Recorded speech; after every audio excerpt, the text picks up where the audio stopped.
everyone. Today we have to start a new chapter of class 8, which is chapter number 13 about light. Okay, so first of all, we are having some introductory lines regarding the chapter.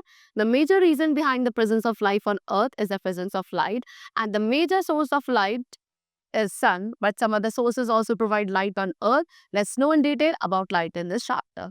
So student, what they saying कि जो major reason है about behind the presence of light, यानी कि अर्थ पे जो life की presence है, life exist करती है, उसके पीछे जो मेन रीजन है that is light only. Okay, and जो मेजर सोर्स ऑफ लाइट है on the earth that is sun. लेकिन कुछ और भी सोर्सेज है जो हमें लाइट प्रोवाइड करता है on the earth, and we have to discuss about them only in detail manner. So first of all we are having the topic nature of light. तो द एशियन ग्रीक्स, जो पहले time पे Greeks थे, वो क्या इस चीज को कंसिडर करते थे कि light was rays of matter given out by whatever object was being looked at. ठीक है, तो लाइट क्या थी, पहले ये माना जाता था कि लाइट आपकी ऐसे रेज ऑफ मैटर है जो किसी भी एक ऑब्जेक्ट के थ्रू प्रोड्यूस होते हैं जिसको आप देखोगे. फॉर थाउजेंड ऑफ ईयर्स, फिर कई हजार साल लोगों ने इसके ट्रू नेचर को, लाइट के ट्रू नेचर को समझने की कोशिश करी, और उसके बाद ये प्रूव हुआ कि लाइट एक ऐसी फॉर्म ऑफ एनर्जी है जो हमारी आईज को इफेक्ट करती है in such a way so that we can produce a sensation of sight. ठीक है, लाइट रेज आपकी किसी भी सोर्स से स्प्रेड आउट हो जाती है, यानी कि जिस सोर्स से भी लाइट पहले प्रोड्यूस होगी, वहां से प्रोड्यूस होने के बाद they spread out in every different direction. Okay, so reflection of light. When a ray of light hits a mirror or any polished surface. जब अब एक ray of light किसी एक सोर्स से प्रोड्यूस होने के बाद किसी भी पॉलिश सरफेस या मिरर को स्ट्राइक करती है, ये उस सरफेस से क्या होने लगती है, बाउंस बैक हो जाती है, and this is called reflection of light. ठीक है, so हम क्या कह सकते हैं कि जो phenomena of bouncing off light in the same medium after striking a surface is called reflection of light. एक ऐसा फिनोमेना जहाँ पे लाइट रेस क्या किसी एक सरफेस पे स्ट्राइक करने के बाद सेम मीडियम में बाउंस बैक करती है, that phenomena is called reflection of light. ठीक है, एंड जब लाइट रेस किसी भी एक ऑब्जेक्ट पे फॉल करती है, the following things happen. Number one, the object में allow the light to pass through them. या तो वो ऑब्जेक्ट क्या करेगा, उस लाइट को अपने थ्रू पास होने के लिए अलाउ करेगा.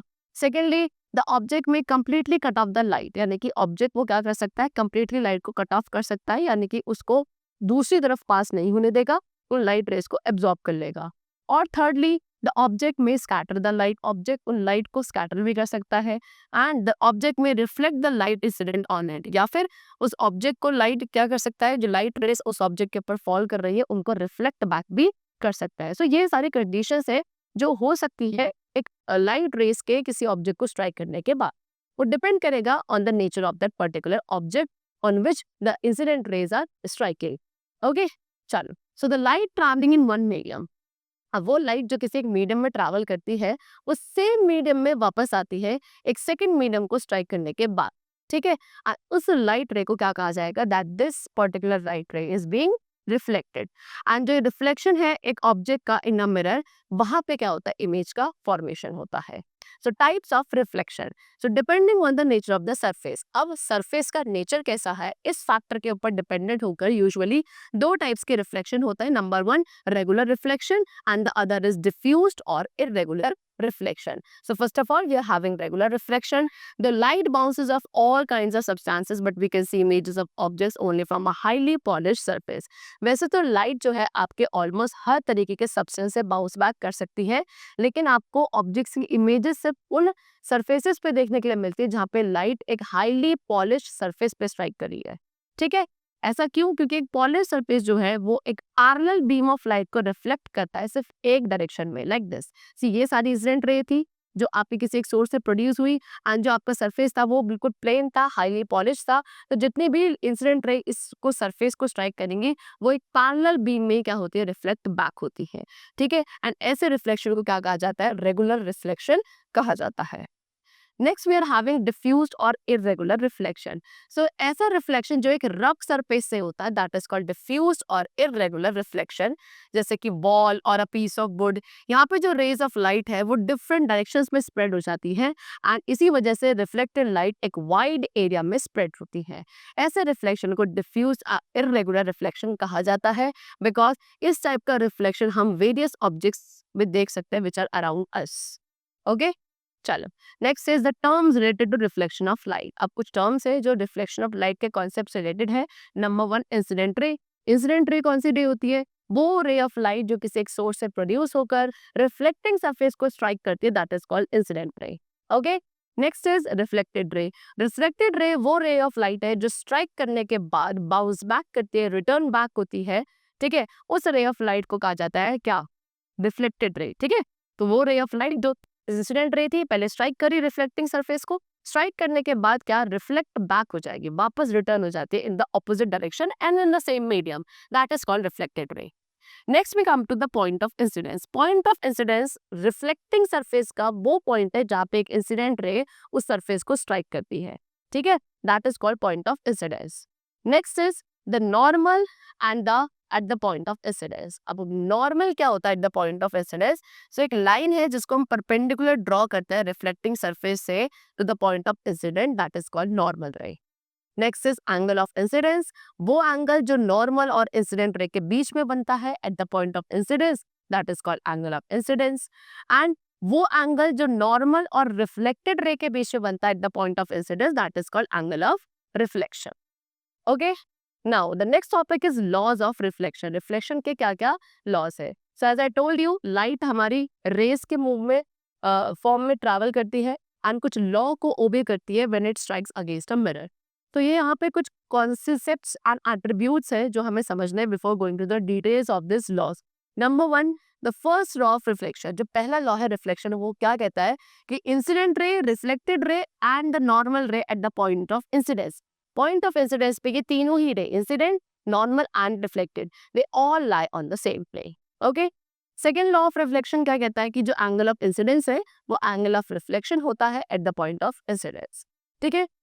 एंड ये जो दो लॉ है रिफ्लेक्शन के, ये सभी पॉलिश एंड स्मूथ सरफेसेस पे एप्लीकेबल होते हैं, चाहे वो प्लेन सरफेस हो चाहे वो कर्व्ड सरफेस हो। Okay, Euclid was a Greek mathematician। Euclid नाम के ग्रीक मैथमेटिशियन थे जो अलेक्जेंड्रिया ग्रीस में रहते थे एंड इन्होंने ही इन लॉज ऑफ लाइट रिफ्लेक्शन को डिस्कवर किया था। Now the next topic is plane mirror. We often look into a plane mirror to look ourselves. Usually हम खुद को देखने के लिए अपने घर पे जो मिरर यूज करते हैं, that is usually a plane mirror only, ठीक है। हमारी जो इमेज मिरर में बनती है वो एग्जैक्टली सेम बनती है जैसे हम दिखते हैं, right. So first of all we have to learn about the characteristics of a plane mirror. एक प्लेन मिरर के क्या क्या कैरेक्टरिस्टिक्स है, we have to discuss. Number one, plane mirror forms erect images of the objects which are placed in front of it, ठीक है। Plane mirror उन objects की जो उनके सामने रखे होते हैं उनकी इरेक्ट यानी कि बिल्कुल सीधी इमेजेस बनाता है। Second, the size of the image. Image का जो साइज होता है जो कि प्लेन मिरर पे बनती है वो इक्वल होता है to the size of the object which is placed in front of it. Next, distance. Object and mirror के बीच में जो डिस्टेंस है वो सेम होता है इमेज एंड ऑब्जेक्ट के डिस्टेंस के बराबर। नेक्स्ट, इमेज जो है वो लिटरली इन्वर्टेड है, यानी कि किसी ऑब्जेक्ट की जो राइट हैंड साइड है वो आपको क्या, इमेज की लेफ्ट हैंड साइड में देखने को मिलेगा, यानी कि ऑब्जेक्ट का तो राइट है लेकिन इमेज में वो आपको लेफ्ट देखने को मिलता है। दैट मीन्स जो इमेज प्लेन मिरर बनाता है वो लिटरली इन्वर्टेड होती है। Okay, now the next concept is of lateral inversion. So the phenomena in which the left side of an object appears right and the right side of the object appears left is known as lateral inversion. As I told you, एक ऐसा phenomena जहाँ पे किसी एक object की जो left side है वो राइट में अपीयर होती है एंड राइट साइड आपके लेफ्ट में अपीयर होती है, उसको लेटरल इन्वर्जन कहा जाता है। Okay, have you ever seen the word ambulance written on the ambulance when it is written as its mirror image? आपने देखा होगा एम्बुलेंस पे जो वर्ड लिखा होता है एम्बुलेंस वो हमेशा ऑपोजिट लिखा जाता है। Why? बिकॉज उसकी मिरर इमेज के अकॉर्डिंग, सो दैट जो उसके फ्रंट में व्हीकल मूव करता है उनके रेयर व्यू मिरर में पीछे से आने वाली एम्बुलेंस बिल्कुल करेक्ट रीड करी जाती है and that vehicle can provide a way for the further movement of ambulance. Okay, so this is because of the fact that when a person is driving a car and an ambulance is coming from behind, the word appears correctly in its rear view mirror and he can give a way to it. Okay, chalo. Now next is multiple reflection. Whenever light coming from an object, जब भी एक object से light आपके produce होती है and वो more than one reflection को सफर करती है, वहां पे आपके मल्टीपल इमेजेस का फॉर्मेशन होता है, राइट। एंड जो ये फिनोमिना है मल्टीपल रिफ्लेक्शन का, ये अप्लाई किया जाता है बाय द हेयर ड्रेसर। जो सैलून शॉप में हेयर ड्रेसर्स होते हैं वो इस फिनोमिना का यूज करते हैं अपने कस्टमर्स को देखने के लिए कि how there hair looks from behind. Okay, जब दो मिरर्स को आप एक साथ ही रखते हो सो दैट उनकी जो एजेस है वो एक दूसरे को ज्वाइन करती है, सो जो उन दोनों मिरर्स के बीच में एंगल बनता है वो डिटरमाइन करता है the number of images formed by it. Okay, so कितने नंबर ऑफ इमेजेस बनेंगी, that is being determined through this formula, that is 360 upon theta minus 1. सो यहाँ पे जो थीटा है वो क्या है, उन दोनों मिरर्स के बीच में कितना एंगल बन रहा है, that value is being represented by theta. For example, जो दो मिरर्स आपने एक दूसरे के एजेस पे कांटेक्ट में रखे हैं, उनके बीच में जो एंगल बन रहा है वो 30 डिग्री का बन रहा है. तो वहां पे कितनी इमेजेस बनेंगी, 360 divide by 3 minus 1, that is 11 multiple images will be formed over there. Okay, now the next topic is kaleidoscope. ठीक है, टू मेक अ कलाइडोस्कोप, अब कलाइडोस्कोप बनाने के लिए आपको 3 रेक्टेंगुलर मिरर स्ट्रिप्स चाहिए. हर एक की जो लेंथ है 15 सेंटीमीटर होनी चाहिए and wide should be of 4 centimetre. अब उन सभी को आप ज्वाइन करोगे एक प्रिज्म बनाने के लिए, as they have shown in the figure like this. Okay, आपको उन्हें एक सर्कुलर कार्डबोर्ड डिस्क में फिक्स करना है, having a hole in the centre through which you can see. ठीक है, अब डिस्क को ड्यूरेबल बनाने के लिए आप उसमें एक ट्रांसपेरेंट प्लास्टिक शीट पेस्ट कर सकते हो under the cardboard disc, and उसके दूसरे एंड पे मिरर्स को टच करते हुए एक सर्कुलर प्लेन ग्लास प्लेट भी हमें फिक्स करनी है. फिर उसके बाद आप उसके अंदर छोटे छोटे कलर्ड ग्लास पीसेस डाल सकते हो, that could be broken pieces also of coloured bangles. And then आपको इस ट्यूब को एक एंड को क्लोज करना है ग्राउंड ग्लास प्लेट से, and you have to allow enough space for the colour pieces to move around. Okay, चलो next is periscope. Periscope आपका बेस्ड है किस प्रिंसिपल पे, laws of reflection of light from plane mirror पे based है. Okay, periscope के through एक person जो है वो क्या देख सकता है, कॉर्नर्स के अराउंड देख सकता है, और जो दूसरे ऑब्स्ट्रक्शंस है उनको देख सकता है. पेरिस्कोप के अंदर एक लॉन्ग ट्यूब होती है जिसमें एक प्लेन मिरर होता है उसके एक एंड पर, एंड जो रिफ्लेक्टिव सरफेस है वो पैरेलल होते हैं एंड 45 डिग्री के एंगल पे अरेंज होते हैं इनसाइड द ट्यूब. राइट, अब जो रेज ऑफ लाइट किसी डिस्टेंट ऑब्जेक्ट से आती है एंड उस ट्यूब के टॉप एंड पे एंटर करती है, वो आपके प्लेन मिरर पे इंसिडेंट रेज बन जाती है, एंड वहां से रिफ्लेक्ट होने के बाद वो राइट एंगल पर टर्न होती है, and then they fall on the plane mirror at the lower end. उसके बाद रेज वहां से दोबारा से रिफ्लेक्ट होती है एंड दोबारा से राइट एंगल पर टर्न होती है. इस तरीके से जो आपके ऑब्जेक्ट की इमेज है वो आपको उस पेरिस्कोप के लोअर एंड पे देखने के लिए मिलती है. Next topic is dispersion of white light. So sir Isaac Newton जब अपने एस्ट्रोनॉमिकल टेलीस्कोप के साथ वर्क कर रहे थे, उन्होंने क्या ऑब्जर्व किया कि जो स्टार्स की इमेजेस हैं जब उन्हें टेलीस्कोप के थ्रू देखा जाता है वो आपकी कलर्ड थी. ठीक है, एंड देन उन्होंने जो टेलीस्कोप के लेंसेज थे उनको क्या करवाया, पॉलिश करवाया, एंड क्या फाउंड किया, जो कलर्स थे वो अभी भी क्या कर रहे हैं, सेम परसिस्ट कर रहे हैं. सो इस एक्सपेरिमेंट से उन्होंने क्या कंक्लूड किया कि फॉल्ट में not be with the lenses, fault आपके लेंस में नहीं है, बल्कि it have to do something with the nature of light instead. तो इस कंक्लूजन को इन्वेस्टिगेट करने के लिए उन्होंने एक एक्टिविटी परफॉर्म करी. What is that activity? First of all, Newton allowed sunlight to enter through a small hole. Newton ने क्या करा, सनलाइट को विंडो, जो एक मतलब एक रूम था, डार्क रूम था, उसमें एक विंडो थी, उसके थ्रू छोटे से होल से सनलाइट को रूम के अंदर एंटर करना अलाउ करा. फिर उन्होंने क्या करा, एक इक्विवेलेंट प्रिज्म जो है उसे नैरो बीम ऑफ लाइट के पाथ पर रख दिया, एंड अब वो जो लाइट थी जो उस प्रिज्म से इमर्ज हो रही थी वो कहाँ, एक वाइट स्क्रीन पे फॉल होने के लिए अलाउ किया. एंड व्हाट वाज फाउंड कि जो लाइट उस वाइट स्क्रीन पर रिसीव हो रही है वो कैसी लाइट थी, एक बैंड था 7 कलर्स का.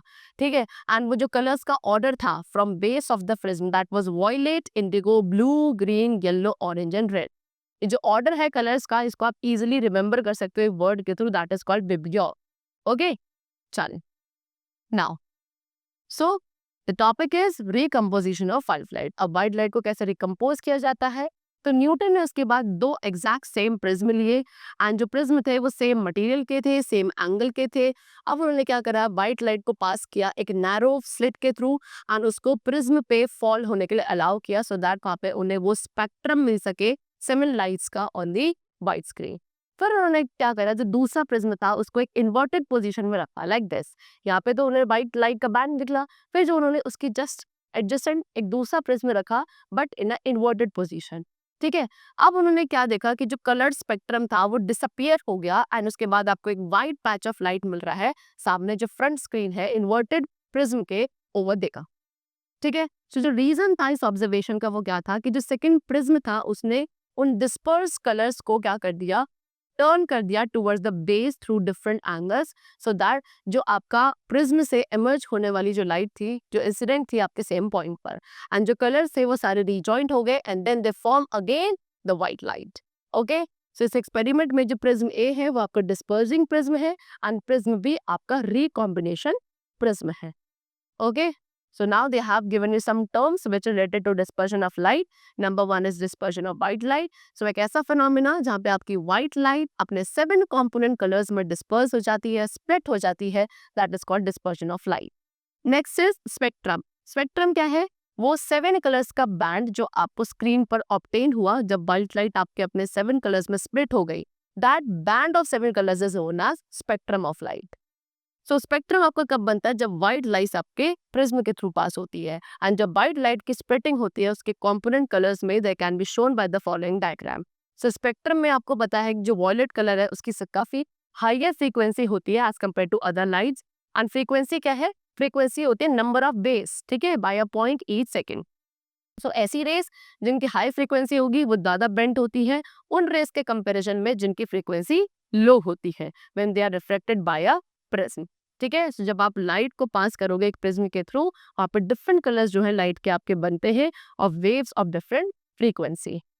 Now the next term is prism. What is prism? Prism एक ट्रांसपेरेंट रिफ्रैक्टिव मीडियम है जो कि 2 प्लेन सरफेसेस से बाउंडेड होता है. एक ट्रायंगुलर प्रिज्म के 5 प्लेन फेसेस होते हैं, 2 ट्रायंगुलर फेसेस होते हैं, 1 at the top and 1 on the bottom, and 3 rectangular faces होते हैं. Rainbow, I hope you all must have seen, that is an example of a spectrum.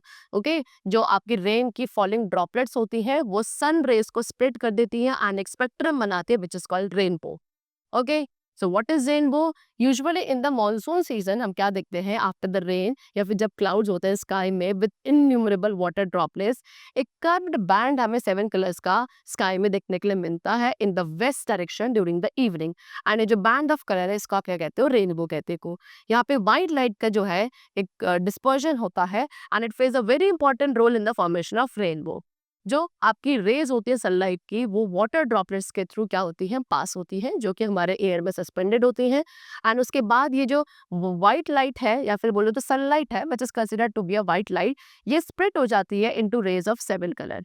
यहाँ पे जो आपके ये वाटर के ड्रॉपलेट्स है इनको आप छोटा छोटा प्रिज्म मानोगे and the outer as of the rainbow. उसके बाद रेनबो की जो सबसे आउटर एज है वो आपको रेड अपीयर होती है एंड इनर एज आपको वॉयलेट अपीयर होती है. एंड बाकी जितने भी कलर्स हैं वो आपको इन दोनों रेड एंड वायलेट कलर्स के बीच में देखने को मिलता है in the usual order that is VIBGYOR. ठीक है, now the next topic is human eye. So eye क्या है? आई एक ऐसा सेंस ऑर्गन है जो स्पेशलाइज होता है लाइट इम्पल्सेस को रिसीव करने के लिए. Human I most complex and highly developed sense organ है. मेन की जो आईज है वो उनको मोर देन 85% इंफॉर्मेशन प्रोवाइड करती है about the surrounding world around है. Okay, so what is the structure of human eye? On an average human eye काफी small होती है, about 2.5 centimeter in length. and internally human eye एक photographic camera की तरह है. इसके जो eyelids है वो एक शटर की तरह काम करते हैं आईज के एंड उनको इंजरी से प्रोटेक्ट करते हैं. एंड आउटसाइड आई के पास एक आई बॉल होती है एंड उसके अराउंड क्या होता है? एक वाइट फ्लूइड होता है. ठीक है, ह्यूमन आई को क्या हमारे स्कल के अंदर एक सॉकेट में फिट किया जाता है which is called orbit. And उस सॉकेट के ओवर हैंगिंग पर आईब्रोज होती है. आईब्रोज क्या डस्ट एंड को क्या अवे रखती हैं पर्सपिरेशन को from falling into the eyes. And जो एक्सपोज पार्ट है हमारी आई बॉल का उसको आई लैशेस के थ्रू प्रोटेक्ट किया जाता है. आई लैशेस आपका एज अ स्क्रीन सर्व करती हैं against dirt with the help of upper and lower movable eyelids which close against dirt and other harmful substances.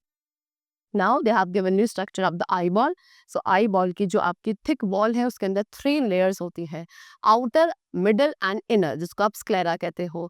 sclera, choroid and retina. ठीक है, so outer आपकी sclera है, middle आपकी choroid है and inner वाली जो layer है that is retina. ठीक है, उसके बाद एक लेंस होता है जो आई के बिल्कुल फ्रंट में होता है जो आई चैम्बर को डिवाइड करता है 2 पार्ट में. उसके बाद एक विट्रस चैम्बर होता है जो एक्वस ह्यूमर से फिल्ड होगा in the inner larger cavity of the eye ball behind the lens. ठीक है, vitreous and aqueous humour help करता है आई बॉल को फर्म रखने में, उसकी शेप को मेंटेन करने में एंड प्लस आई को न्यूट्रस प्रोवाइड करता है सो दैट उसकी शेप ऐसी रहे एंड उसके लेंस और कॉर्निया को भी न्यूट्रिएंट प्रोवाइड किया जाता है by the vitreous and aqueous humour. So what is sclera? Sclera हमारे आई की आउटर मोस्ट लेयर होती है जो कि टफ कनेक्टिव टिश्यूज की बनी होती है. स्क्लेरा आपका ट्रांसपेरेंट एंड बल्जिंग होता है out of the front of the eyeball जिसे आप कॉर्निया कहते हो. कॉर्निया आपका एक थिन डेलिकेट ट्रांसपेरेंट मेम्ब्रेन से कवर्ड है which is called conjunctiva. Okay, light जो है हमारी आईज के अंदर एंटर करती है थ्रू दिस कॉर्निया ओनली, ठीक है। Next is कॉरोइड। कॉरोइड क्या है? हमारी आई बॉल की मिडिल लेयर। ये एक थिन लेयर है टिश्यूज की जो एक कर्टेन बनाती है at the front of the eye, जिसके थ्रू लाइट आपकी पेनिट्रेट नहीं कर सकती है। इस कर्टेन को कहते हैं आइरिस, है ना। जो हमारे आई का कलर है ब्लू, ब्लैक और ब्राउन, वो आइरिस के कलर की वजह से ही होता है। सो आइरिस एक्चुअली एक सर्कुलर बैंड है मसल्स का जो आपका इन्वॉल्व होता है मेनली इनर बैंड के साइज को कंट्रोल करने में, विच इज कॉल्ड प्यूपिल। हमारा जो लेंस है वो प्यूपिल के पीछे ही सस्पेंडेड होता है। लेंस आपका कलरलेस एंड ट्रांसपेरेंट होता है। एंड कॉरोइड एंड आइरिस के जंक्शन पर एक सीनरी बॉडी होती है। ये आपकी मसल्स होती है जो कॉन्ट्रैक्ट एंड रिलैक्स करके हमारे लेंस की शेप को चेंज करती है for viewing objects at different distances. Next is retina. अब हमारी आई बॉल की जो सबसे इनरमोस्ट लेयर है दैट इज कॉल्ड रेटिना, जो हमारी आई बॉल का 3/4 पोस्टीरियर पार्ट को कवर करता है। लेकिन ये हमारे फ्रंट में एक्सटेंड नहीं होती है। ये लाइट के लिए सेंसिटिव होती है। इसके पास रिसेप्टर्स होते हैं रेटिना के पास कॉल्ड कोन्स एंड रॉड्स, ठीक है। अब ये रॉड्स एंड कोन्स हैं जो लाइट के सेंसेशन को रिसीव करते हैं एंड इम्पल्सेस जनरेट करते हैं जो ब्रेन के थ्रू रीड किए जाते हैं। ब्रेन सडनली क्या करता है, उसके बाद मैसेजेस को सेंड बैक करता है and tells us that what we have actually see. उसके अलावा एक ऑप्टिक नर्व है जो हमारी आई बॉल को कनेक्ट करती है ब्रेन के साथ एंड इम्पल्सेस को कैरी करती है from the brain to the brain. Sensory nerve जो आपके रेटिना से है वो आपके आई बॉल के बैक पे मीट करती है at the blind spot.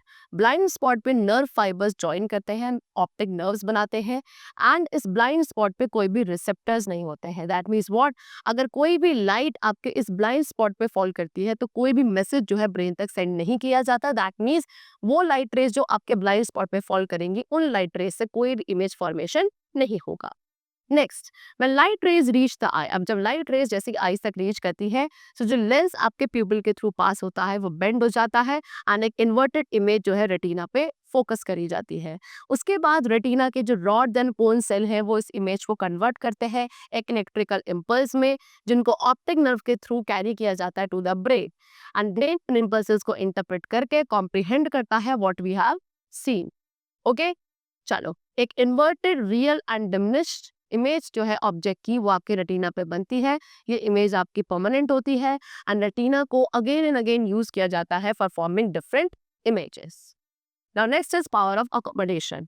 Okay, so जो डिस्टेंस है हमारे लेंस एंड रेटिना के बीच में वो फिक्स्ड होता है एंड लेंस का जो कर्वेचर है उसकी जो फोकल लेंथ है उसको कंट्रोल किया जाता है बाय सीलियरी मसल्स। अब जैसे कि न्यू ऑब्जेक्ट आपको व्यू करना है तो जो हमारे लेंस का कर्वेचर है वो इंक्रीज हो जाता है और उसकी फोकल लेंथ डिक्रीज हो जाती है। एंड जब डिस्टेंट ऑब्जेक्ट को आपको व्यू करना है तो लेंस का कर्वेचर डिक्रीज हो जाएगा, जिसकी वजह से फोकल लेंथ आपकी इंक्रीज हो जाएगी। सो इस तरीके से कर्वेचर को चेंज करके एंड लेंस की फोकल लेंथ को चेंज करके आपके जो ऑब्जेक्ट्स है या जो इमेजेस है नियर बाय या डिस्टेंट ऑब्जेक्ट की उनको फोकस किया जाता है ऑन दी रेटिना, ठीक है। So the ability of the eye, ये जो एबिलिटी है हमारी आई की ऑब्जेक्ट को फोकस करने की on different distances on the retina by changing the focal length of the lens is called the power of accommodation of the eye, है ना। हमारे आई लेंस की एक ऐसी एबिलिटी जिसके थ्रू हम डिफरेंट डिस्टेंसेस पे रखे गए ऑब्जेक्ट को फोकस कर सकते हैं ऑन द रेटिना अपने लेंस की फोकल लेंथ को चेंज करके। इस एबिलिटी को कहते हैं power accommodation of I and एक लिमिट होती है पावर ऑफ अकोमोडेशन ऑफ आई की, ठीक है। ये आपके डिस्टेंट ऑब्जेक्ट के लिए भी अकोमोडेट होने होती है लेकिन it is too close to the eye so it is not clearly visible. Okay, so जो डिस्टेंस है आपका 25 to 30 सेंटीमीटर का उसको आप least distant of the vision कहते हैं। Now the next topic is defect of vision and it's correction. हमारे जो विजन डिफेक्ट्स होते हैं उसके करेक्शन कैसे किए जाते हैं।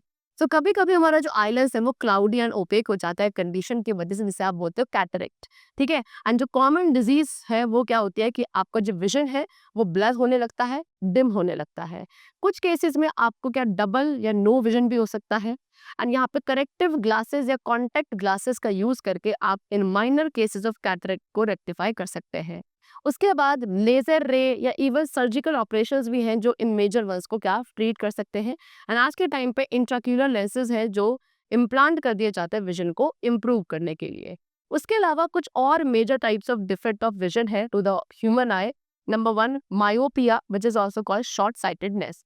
सो शॉर्ट साइटेडनेस कब होता है? जब आई बॉल आपकी इलोंगेट हो जाती है या जो आई लेंस की फोकल लेंथ है वो शॉर्ट हो जाती है। इस केस में जो आई लेंस है वो आपका थिन हो जाता है अगर आपका रिक्वायर्ड है तो, ठीक है। एंड इसकी वजह से आप डिस्टेंट ऑब्जेक्ट्स को क्लियरली नहीं देख पाते हो। तो इस केसेस में जो डिस्टेंट ऑब्जेक्ट की इमेजेस है वो रेटिना के फ्रंट में बनती है। एंड इस ये डिफेक्ट जो है यूजुअली आपके यंग पर्सन्स में होता है, जहाँ पे हम डिस्टेंट ऑब्जेक्ट को क्लियरली नहीं देख पाते लेकिन नियर बाय ऑब्जेक्ट्स को क्लियरली देख लेते हैं, ठीक है। अभी जो डिफेक्ट है मायोपिया का, इसको आप कैसे करेक्ट कर सकते हैं? बाय यूजिंग अ स्पेक्टेकल्स, जिनके जो लेंस है वो कॉनकेव यानी कि डाइवर्ज लेंस होते हैं करेक्ट फोकल लेंथ के। कॉनकेव लेंस क्या करता है? रेस को डाइवर्ज करता है इजिली, सो दैट जो डिस्टेंट ऑब्जेक्ट के थ्रू रेज आ रही है वो फोकस करी जा सके on the retina. Next is what? Long sightedness. अब जब आईलिड्स आपके क्या थिकर नहीं हो सकते सो दैट वो नियर बाय ऑब्जेक्ट्स को ऑब्जर्व कर सके, तब आप नियर बाय ऑब्जेक्ट्स को क्लियरली नहीं देख पाते। यूजुअली जो ओल्ड पीपल है वो इस डिफेक्ट से सफर करते हैं एंड इस डिफेक्ट को लॉन्ग साइटेडनेस कहा जाता है। इस केस में जो ऑब्जेक्ट की इमेज है वो रेटिना के पीछे बनती है एंड वो लोग जो इस विजन डिफेक्ट ऑफ विजन से सफर करते हैं उनको डिफिकल्टी होती है इन रीडिंग, ठीक है। लॉन्ग साइटेडनेस कब होता है? जब आपकी आई बॉल या तो शॉर्ट हो गई है या आई लेंस की फोकल लेंथ इंक्रीज हो गई है। एंड जो शॉर्ट साइटेडनेस का डिफेक्ट है इसको करेक्ट किया जाता है स्पेक्टेकल्स का यूज करके with convex lenses of correct focal length, जहाँ पे रेस आपकी कॉन्वर्ज कर दी जाती है कॉन्वेक्स लेंस के थ्रू, सो दैट जो नियर बाय ऑब्जेक्ट से रेज आती है वो रेटिना पे फोकस्ड हो जाए। ओके, चलो। Now the next is blindness. Okay, अब ब्लाइंडनेस आपका क्या है? इनएबिलिटी या तो टोटल या partial inability to see. Partially blind जो होते हैं उनके पास थोड़ी बहुत साइट होती है जो कि यूजफुल होती है फॉर सर्टेन पर्पसेस, लेकिन वो लोग जो बॉर्न होते हैं अनेबल टू सी वो आपके कॉन्जेनिटली ब्लाइंड होते हैं। एंड कुछ होते हैं जो अपनी साइड को लूज कर देता है किसी डिजीज इंजरी के थ्रू या एक्वायर्ड ब्लाइंडनेस के विक्टिम्स हो जाते हैं। सो ये डिजीजेस हैं अबाउट 95% कॉज करती हैं ब्लाइंडनेस एंड इंजरीज को एंड कॉज द रेस्ट।